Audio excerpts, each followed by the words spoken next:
All right, looks like we have a full house, so let's get started. Welcome, everyone. Thank you for joining us today for our Intuitive BI with Tableau, What's New in 2022 webinar. Today, you will get a chance to see some of our favorite Tableau features featured live, review best practices, as well as preview some of the latest Tableau features released in 2022, like the new Workbook Optimizer, as well as the Ask Data Phrase Builder. But just a quick note before we get started, today's session is listen-in only mode. So if you have any questions, please feel free to type them into the question box below on the webinar panel, and we will do our best to get them answered for you at the end of the presentation. Also, for those of you wondering, this session will be recorded and you will get a copy of the slides as well. Finally, just so everyone knows, this webinar console is completely customizable. So feel free to click and drag the frames around your screen to create a layout that works for your liking, as well as we encourage everyone to use the interactive like and heart buttons down below to let us know when we touch on some content that you find particularly interesting. Okay, so joining us today, we have Satya Sankini. She is our Tableau Certified Associate Consultant here at Newcomp. So feel free to ask her any questions as we go along, and I hope you enjoy the presentation. So Satya, at this point, I think I will hand it over to you. Thank you, Amelia. Thank you for a great introduction, better than I would do that for myself. But thanks for that again. Okay, all right. So welcome everyone to this webinar, Intuitive BI with Tableau. And I'm Satya Sankini, your presenter for today, and I work as an analytics trainer and consultant here at Newcomp. Tableau is my bread and butter. And today I have Jordy, who's a terrier, and he's here to support me and also protect me from random objects like a leaf blowing off a tree and a mailman outside and neighbors walking around. But he's here for support, so he's sitting right behind me and he's here on your slide as well. All right, okay, so the agenda for today we have is discussing the Tableau platform and then talking a bit about the different chart types we have in Tableau. And then I'm going to move on to discussing and showing you what's new in Tableau. I'll give you a quick demo of the different new features we have available. And I'm going to wrap up today's session with a little discussion on the best practices that we could consider while working on dashboards and creating views on Tableau. All right, so let's move on. And right now what you see on your screen is a basic overview of our Tableau platform. Now Tableau runs on the data that is brought into it. So you are able to put in data from different sources. You could connect to data from different places like server-based, Tableau extract files, web data, cloud-based data sources, and also file-based data sources. Now, most of my demos that you would see today, I would be connecting to a file-based data source called the coffee chain query data, which is more or less an Excel file. Now, once you connect to data, you have different options available for you to use to manipulate the data. Now, if your operations, your ETL transformations, if they're pretty simple, changing a column name, changing a data type, you could do all of that on Tableau Desktop. But if those operations get a bit complicated, you could use Tableau Prep Builder for that and then prepare and manipulate your data for your analysis. Now, if you want, you could also just extract a part of your data and then pull that onto Tableau Desktop and then start working on it, build your visualizations and also your dashboards. Now, once you're ready to share your work with others, you could use Tableau Server, Tableau Online, and Tableau Public platforms to broadcast that to a wider audience. But you'd have to be mindful when you're sharing your company's data onto Tableau Public, because that information is 100% of the time sensitive, so we don't want everyone using the Tableau tool to look at your sensitive information. So maybe just keep in mind that Tableau Server and Tableau Online, depending on which one your organization would pick for you to use, you're going to share that on that platform. And we do have the Tableau mobile application that's more of a consumption tool that you or your end users could download and take a look at their dashboards and views on their devices. But you'd also have to be mindful of the version of the iOS or Android that would be running on your devices. Right? Okay, so moving on here. Now you might be wondering, I did mention a lot of things in the previous slide where I was talking about data sources, pulling that onto Tableau, preparing that, and building your visualizations. Now, when we are working with data, especially, be it any BI tool for that matter, there's a lot of thought process that goes into it and a lot of prep that needs to be taken care of before we work on our data and build visualizations. So in Tableau, especially, again, like I mentioned before, once you bring in your data, you're able to manipulate that. But before you even start building your visualizations, you need to be sure of the questions you want to ask of your data, right? And once you're sure of the questions and once you start building your visualizations, you might want to then take a look at the layout of your dashboard. And you might want to decide where you're going to place which visualization, where are you going to place your filters, legends, titles, and things like that. So a lot of this planning process goes into it, goes into building a visualization and also building a dashboard, right? Now, you might be wondering, all of this is, let's say, too much to process. Why don't you explain that to me like I'm 5, like Michael Scott says, right? So let's do a little activity here so that what I just mentioned is a bit more clear. So I'm going to here start things a little differently today, and we will do a little art project. Now, we're not really working on any tool, but I just want you to maybe grab a pen and a paper if you have one available. If not, that's fine. Just sit down and imagine you're drawing or writing something. All right? Okay. So I want you to think of you being on a hike somewhere in a national park. You're looking at this beautiful scenario. You're looking at this beautiful scenery in front of you with mountains and sun setting behind those mountains, right? Looks wonderful to think about. Now, if I give you 15 seconds to quickly draw that view on a paper, you would more or less draw little curved lines representing hills or mountains, and then behind those, you'd maybe draw like a semicircle representing the sun, and maybe a couple of trees here and there, right? And if I ask you to draw a person that's probably with you on that hike, you might just draw a stick figure or something like this you see on the screen, right? So if I gave you more time, let's say I gave you an hour, maybe even 30 minutes for that matter, to draw the same thing, you will put in a lot of thought into it. You will think about how you want to change the colors, how we want to draw different trees in different sizes, maybe different range of mountains. Sun, maybe you want to draw or color that with orange and yellow, right? So there's a lot of thought process that goes into doing one thing. Now, I want you to apply the same analogy when you're working with dashboards and also creating your views, right? So there's a lot of thought process that goes into that as well. Now, when you're creating dashboards, especially once you're done building your views, I want you to always keep in mind that you need to check the final layout before you publish that with maybe your friends or some peers or some other colleagues of yours working on the same team. Now, usually getting a fresh set of eyes on the final product will help you discover things that you might have missed because you have been working on that dashboard for a long time, right? So especially when you're working with dashboards, there's a lot of creative process, like I've been mentioning, that goes into it. Now, I'm going to take you to the next slide here where I have this wonderful dashboard up on my screen.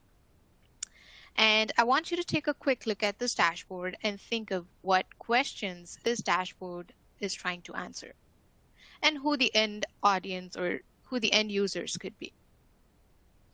Now, a couple of questions that this dashboard would answer is how the sales are happening across different states in the states. And again, maybe sales across different segments and sales across different product categories, right? Now, we do have some KPIs here at the very top. Now, let's say my end users or the audience for this dashboard could be a little different. Maybe the CEO would look at this dashboard and he'd be more concerned with the numbers, and he'd just refer to this top part of this dashboard where I have different KPIs. Now, maybe there's a director or a VP that might want to look at very specific locations and how the sales progress in those locations. So maybe they'll look at this map. And maybe there's a manager who wants to look at how sales are happening across different segments and different product categories. And maybe there's a sales guy who would like to further dig into how sales are happening across the category they're responsible for. So this dashboard not only answers questions that a CEO, CFO might have, it also answers questions that a VP director person might have, also a manager, and also the salespersons themselves. So this one answers a lot of questions. You could improve your techniques, you could improve your sales based on the numbers you see and based on performances of different salespeople coming from different states. And one really amazing thing about this dashboard is that it doesn't make use of a lot of colors. The color palette that's being used here is pretty consistent from the map and also here down on these area charts. And another great thing is that this dashboard, all the objects placed on it are making really good use of the real estate. There's not a lot of clutter. There's not a lot of random objects floating around. There's not a lot of crazy text on it. It's all clean and neat. And if you take a look at this right-hand side, there's really great filters and legends available for end users to use and to interact with this dashboard. And the flow of information is pretty amazing. It goes top to bottom. So we have KPIs here at the top, followed by the map that you could use to filter the other data down. And then we have a bit more information on these two charts here at the bottom. Right? So I want you to think of the example that I was talking about before, where we were trying to draw a picture, scenery that you were on a hike and draw the hills, mountains, and the sun setting behind those hills or mountains. Right? So if you take a bit of time on that, or even when you're building a dashboard, you could create something as amazing as this one. Trying to maybe even draw a blueprint of your dashboard, where you're going to place what object, where you're going to add in filters, where you're going to place your legends and your color palette and things like that. Now, this is really important because many times we throw the kitchen sink and try to solve 100 problems over one dashboard. And we need to take a minute and reflect on the problem we are trying to solve. Right? So moving on here, next, I am going to talk about the right chart types. Now, a common mistake that I hear many people make is that they choose the chart type that they want. Now, for example, declaring that they want a bar chart or even a line graph, versus spending time exploring their data and understanding the story they want to tell, and choosing the chart type that supports their analysis. Now, there are 4 different kinds of charts. I'd like to categorize my charts into these 4 categories. Now, the first one's comparison, where you could compare one or more variable. The second one's relationship, and you could use those charts if you're trying to show a connection or correlation between 2 or more variables. And we do have the category that's composition, that those charts you could use to show change over time or even parts to a whole comparison. Now, we do have the distribution charts, and you could use those to attempt and identify some outliers and trends within your data. Now, in the next few minutes, I'm going to review some common chart types and also explore if they're trying to answer the intended question with the data set that I'm connected to. Right, so I'm quickly moving on to the next slide here. Okay, so choosing a chart type. Now, again, I was talking about the 4 different categories. Now, usually your comparison charts, they're represented as bars. And next, we do have our relationship charts, or our, let's say, whoops, let me move here quickly. We do have our composition charts that represent your parts to whole comparisons. We do have the pie charts and tree maps in there. And we do have the distribution and the relationship charts in the end. So I'm going to take you back to my first slide here. Whoops, let me take you back here. So I'm going to also move on here to my Tableau instance so I can show you how you could build a comparison chart.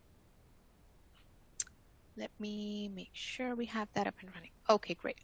So you should be now looking at my Tableau instance, and I'm connected to a published data source, which is the coffee chain query data. Now to build a comparison chart, which is a bar chart, you could quickly pull in your dimensions. I'm going to pull in product here onto rows, and I'm going to place, let's say, sales on columns. So I can look at different sales amounts for different products. I could quickly sort these bars using the sort icon here at the bottom on the axis, or using these two sort ascending, sort descending icons as well.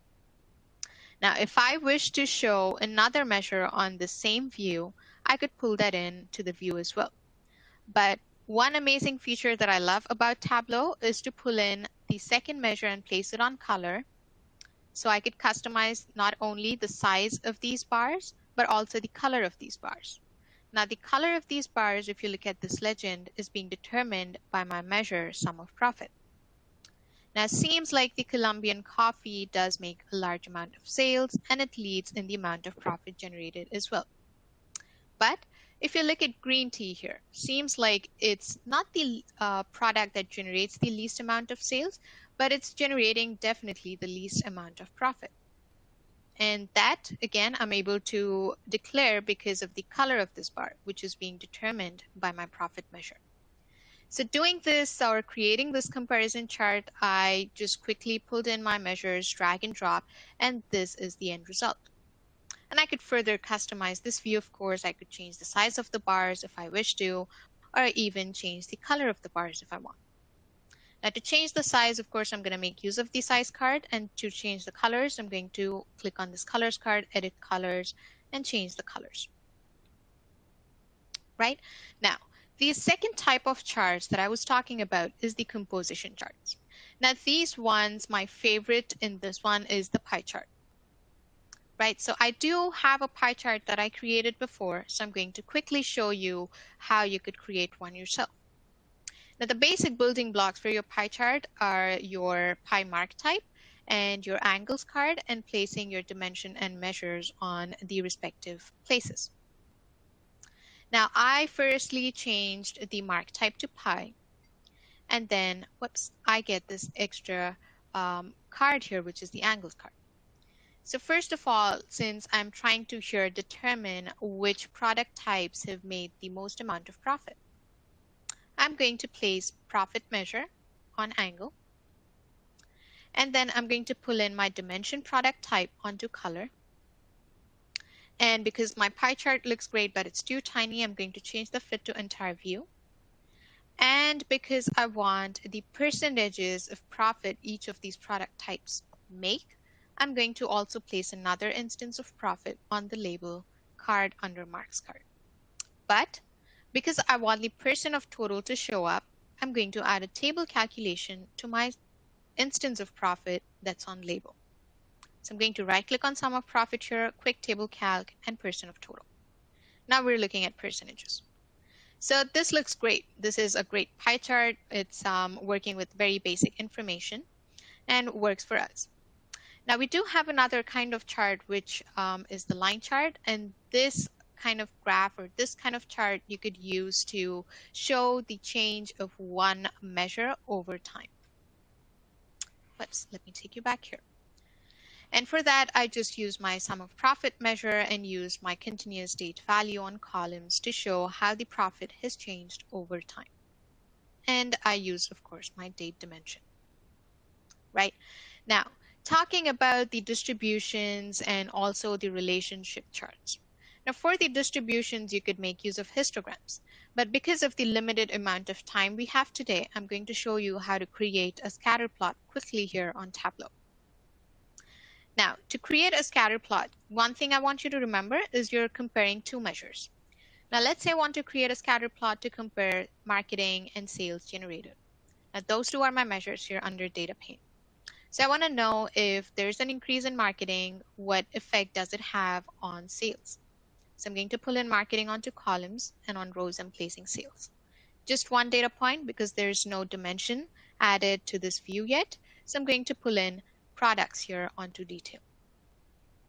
Now I have different data points for each of the products I have available in this data source. Right. Next, I'm going to also pull in product type onto color, so I can color the data points based on the product type they come from. So here's my scatter plot. And seems like with an increase in the amount of marketing funds, the amount of sales generated has increased as well. So my scatter plot is on an increasing trend. But at times you would find some data points that sort of diverge from the regular trend, like this guy here. And it's for the product type espresso. Seems like even with increase in the marketing funds, which it has the highest amount assigned to it, it does not really generate the highest amount of sales yet. So you might want to dig further into what's happening at this particular data point and maybe change some of your techniques, some of your methods accordingly, right? So here's your scatter plot. You're comparing your two measures, and we did some quick analysis, and seems like this data point stands out. There's some work that needs to be done here to fix this.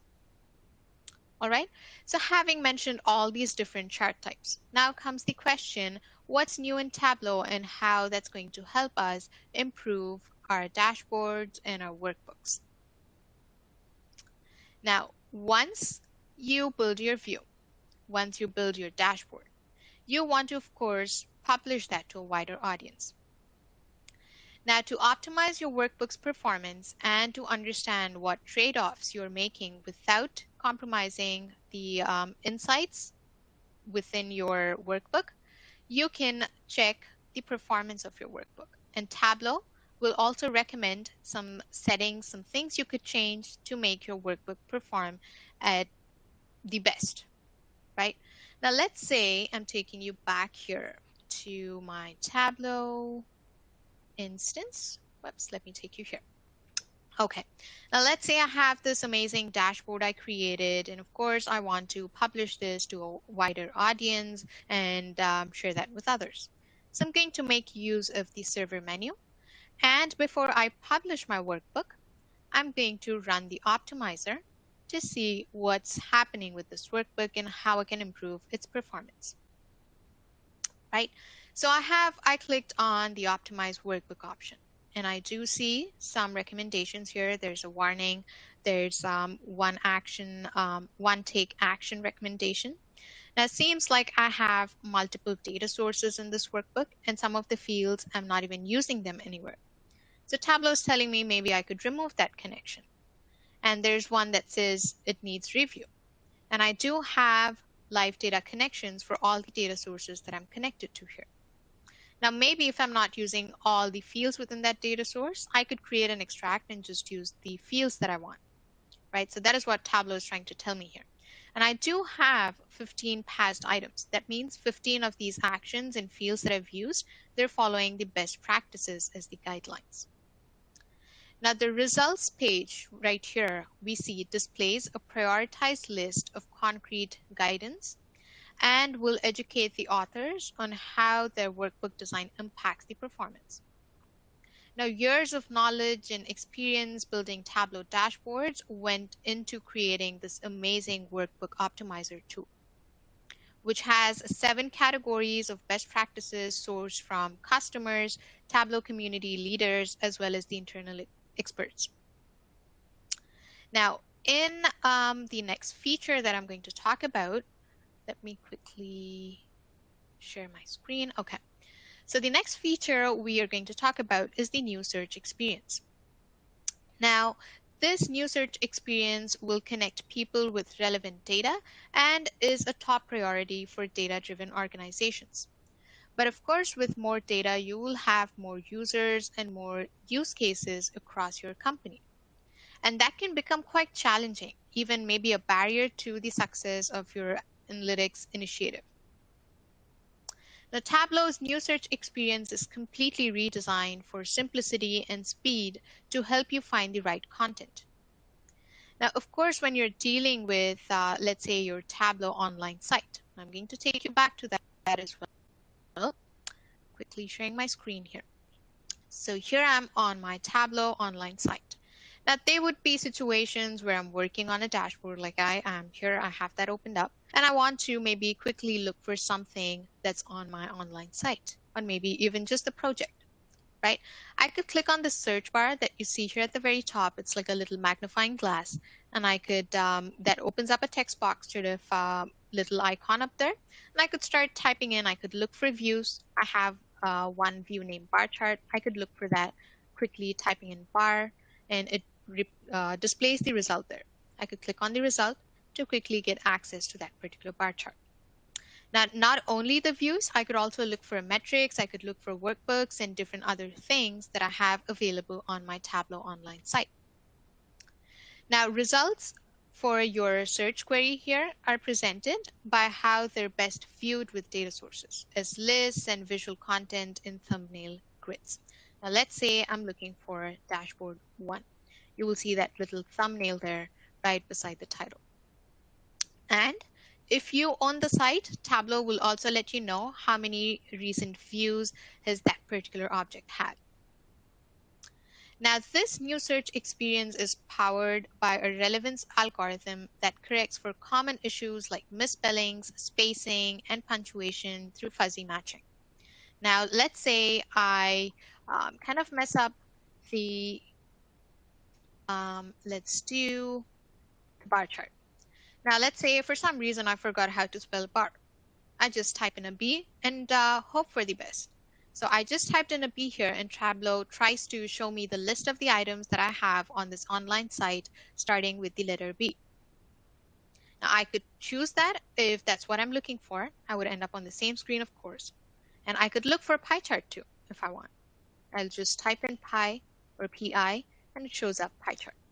If I type in P, it might show me different other objects that might have the letter P in it. And you see Scatterplot has 3 recent views.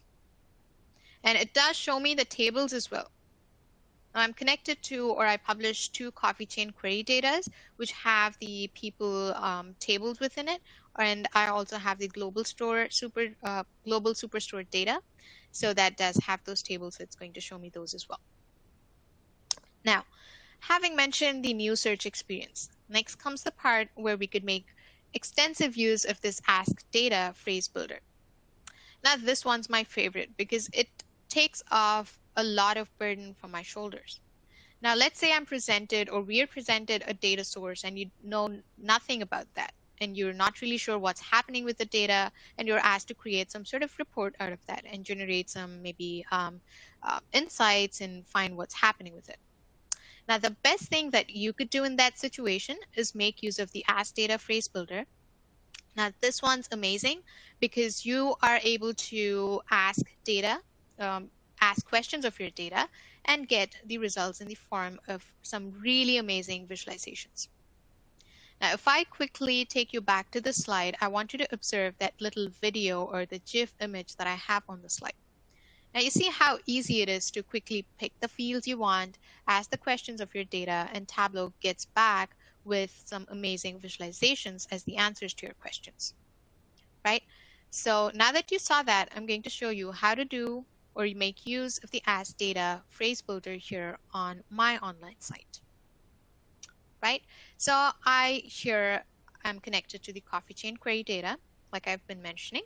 And here I have the search bar, where I could start typing in my questions. Let's say maybe I want to do sales. I'm going to pick the sales field. By maybe market, I'm going to pick the market dimension. And I want to see that as, let's pick pie chart maybe. It'd be really clustered one. But as soon as I pick that and do enter, Tableau comes back with this pie chart for me. And if you remember, on my Tableau desktop tool, to create that particular pie chart, I had to drag in all these fields onto different spots and then create this chart, right? Now here with the Ask Data phrase builder, I just mentioned to Tableau what I want to use, what I want to see, and it just built this pie chart for me. Now, One of the reasons why business users struggle with data is because they often don't know how to translate business questions into analytical operations. In addition, maybe the user may not even know what operations the system is capable of or how it works. Now, the Tableau folks have done some enhancements to this Ask Data feature, and the natural language experience is available to every Tableau user, making the interaction with the data even better in our version 2022.1 and above. Now, when I don't know, like I was talking about the situation, when I don't know what the data is about, I make extensive use of this feature to sort of do my own little digging into the data and understand what's going on. And sometimes what I do is, this is just a little trick, right? Sometimes what I do is I type in questions, and if I like a visual, I'm just going to use those techniques, that particular visual on my own workbook. So that means this is sort of like a cheat sheet that I use when I'm trying to build a workbook or a dashboard myself, right? So with the As Data Phrase Builder, which is my favorite feature of Tableau, you could type in your questions, get your answers, include those in your dashboard if you want, if you're too lazy to build one yourself, and just publish your work and share that with others, right? So quickly moving on to the next feature here. Now you are also able to integrate Tableau with Slack. Now you could get some notifications about the health of your Tableau server onto your Slack channel. Now, before you do that, you're going to configure the resource monitoring tool to send some notifications to your Slack channel of your choice, of course, to integrate with your admin workflow. Now, every time, so let's say you configure that once. Every time there's something that goes down on your Tableau server in terms of its health, there's a notification that pops up on your Slack channel. Now you could have just the admin users within that channel, so they don't have to keep going back to that server and checking its health. So every time there's something going down, they could quickly take a look and go and fix it, right? Just to make good use of our resources, right, and our time as well. You could integrate Tableau with Slack. And this feature, again, is available in version 2021 and above. So it's, of course, available in 2022 as well, but it does have some really good improvements in terms of functionality. Now, moving on here to the next slide, we do have this another great feature available in the new version of Tableau, which is about data stories. Now, what does the data say? Now, what happens is at times when I'm creating a workbook or even a dashboard for that matter, I'd have to also present the insights to my team or even my boss. So in those situations, again, when I'm too lazy to create my own notes, I make use of the data stories option. Now, I've used this quite a few times since the last update, and it's been very helpful to come up with some notes for my presentation. So I'm going to take you back here to my Tableau desktop tool, and I'll show you how you could make use of the data stories option. Okay, so whoops. All right, so back to my Tableau desktop tool here. I have this dashboard, right? So let's say I'd have to create notes and present the insights that I find on this dashboard. What I can do is pull in this data story object onto my dashboard and drop it there. And Tableau is going to ask me to select which chart do I want to base this data story about. I'm going to select, let's say, the bar chart here, and I'm going to do next. And here I'd have to make sure I have the right dimensions, measures, looks great, doing next.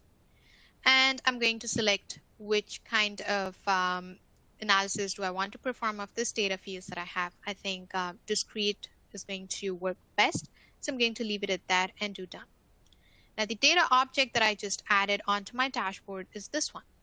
Now you see how Tableau came up with this text, which will help me understand what's going on in this bar chart. And also I could make use of these points to create my own presentation notes. And this will be your best friend if you're too lazy like me to write your notes and develop your presentation notes, right? So sometimes what I do, since this feature was released, I just copy this entire text onto a text file and then just add the points that I need onto my presentation notes. So all you have to do to get started with this data story object is just dragging and dropping that on your dashboard. And you could also customize your inputs on that pop-up that we've seen with the help of few clicks, right? So that was your data stories option. Now the next slide here I'm going to pull up is going to be about the autosave in browser. Now, at times, let's say what happens is you're working on something and you forgot to save that progress. But with this new feature, AutoSave in browser, which is available on your Tableau Online site or Tableau Server, you can be very sure that your work won't be lost. And that's with the help of this AutoSave option or feature. So you can stay in the flow of analysis and resume your work where exactly you left off the last time. And as you make edits, they're automatically stored in an unpublished draft on the server. And once you're finished, once you're ready to publish it, you could go ahead and publish that draft and commit to the changes. So you don't break things or share changes with other workbook users prematurely, right? And okay, so having mentioned that, I'm going to quickly move on here to the next feature. And that one's about in-product exchange. It is now even easier to leverage some trusted offerings from the Tableau Exchange right where you work in Tableau. Now, accelerators jumpstart your journey to actionable insights with ready-to-use dashboards built by experts. And you can leverage these trusted offerings from Tableau Exchange directly where you work in Tableau Desktop. Now, what you can do is, let me take you back here. I'm going to share my Tableau Desktop screen so I could quickly point that out. So you see this More Accelerators option here on my Tableau Desktop tool, this little orange text. I could click on that. I get access to more accelerators available for me. And I could make use of any of these to accommodate the requests or questions I have of my data and the questions I'm trying to answer. Now I could also perform a search on these accelerators and narrow down my selection. Now to further level up your dashboards, you could drag and drop extensions from the objects menu as well. Now, what I mean by that is right here on this dashboard screen, you see there's a little extension object under objects. I could drag that extension onto my dashboard and drop it somewhere, and I could also add in an extension right here. Right, so this adding an extension is again available through the in-product exchange feature that we have on Tableau. Now, there were many improvements that have been added to this particular feature over the last few updates, but what we have right now works really well and it's pretty smooth, right? So, okay, so having mentioned that, I'm going to quickly move on to the next new feature here, which is about the job performance for data source. Now, with this feature, of course, you sort of had this available over the previous versions of your Tableau Online, Tableau Server. Now, with this feature, you could gain visibility into events and runtime information for background jobs that are initiated by scheduled tasks on the site. If I take you quickly back here to my online site, let me do that in a second. And whoops, you should be now looking at my Tableau online site. Where did that go? Okay, this one. All right, so here, if I take you back to, let's say, the main screen, right? And let's say I want to explore what's happening with a particular data source, maybe the coffee chain query data. I'm going to select that. And I get a bit more information on what's going on with the data, how many connections are there, and what's the lineage for that particular data source, different fields I have available within that data source, and wherever it's being used. And I could also take a look at different tables I have available within that, and I could also dig into how many fields I have within that particular data source and where it's being used, if it's being used for as data lenses, because it is being used, we see one here. If not, it would have been blank, and also the owners of that particular data source, right? So you get a bit more information on what's happening with your data source, as you see here on this little GIF image as well. Now I just have one data source and very basic information, very few fields, so you wouldn't really be looking at something crazy as you would see here on this particular slide. Right, so you could make use of this job performance feature to look into some runtime information for background jobs. And maybe if you want to change something, you could go ahead and do that. Right, so the next thing that I want to quickly move on to is discussing the best practices available for us here in Tableau. Now, this slide that you're looking at seems a bit crazy, right? We have, I have best practices text here to the extreme right. There's a heart, which I shouldn't have placed. And there's also a little flower image, which I don't really need. And there's something else here, like a boom speech bubble that I, of course, don't need on the slide. Now, I'm going to discuss some of the best practices, as I mentioned here in Tableau. First thing is you should be very sure of your audience. Now, this will take us back to one of the initial slides that I displayed here on my screen. Now, when I was talking about creating a backup plan, creating a sketch, what you want to include in your dashboard, you would also have to keep in mind who your audience is and what questions they might have of that data and what information are they trying to find. And next, you would have to make really good use of the real estate that's available to you on a dashboard canvas.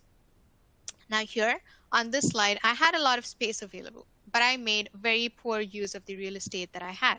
I placed the title to the right. I added some crazy things I don't need on the slide. Now the same analogy does apply to your dashboard as well. So you're going to place just the stuff you need, make use of very little colors, keeping it simple, limiting the number of views, and also if you want, you could enable highlighting. That'll add in a little nice interactive touch to your dashboard. And if you're trying to answer too many questions with one single dashboard, that would be too chaotic. So what you could do is create two dashboards and link one with the other using a navigation button that will take you to the second dashboard. And also adding in some low value graphics and widgets onto your dashboard. Now this slide, I have these, this image looks great, but of course I don't need it here. So all of these little unneeded things I could take off the slide, and the same analogy does apply to your dashboard as well. And also you would have to, if you have time, of course, try and do this. You'd have to make sure you're viewing your dashboard as your end users would. I'm going to take you back here to this Tableau workbook and working with the same dashboard. Now, if I want, I could go down to presentation mode and take a look at this dashboard and see how my end users are going to view it. And let's say I have this highlight feature. So my end users could again click or select a product type here, and that particular product type would be highlighted on this pie chart. Or I could use my pie chart to highlight the relevant information on the other charts I have as well.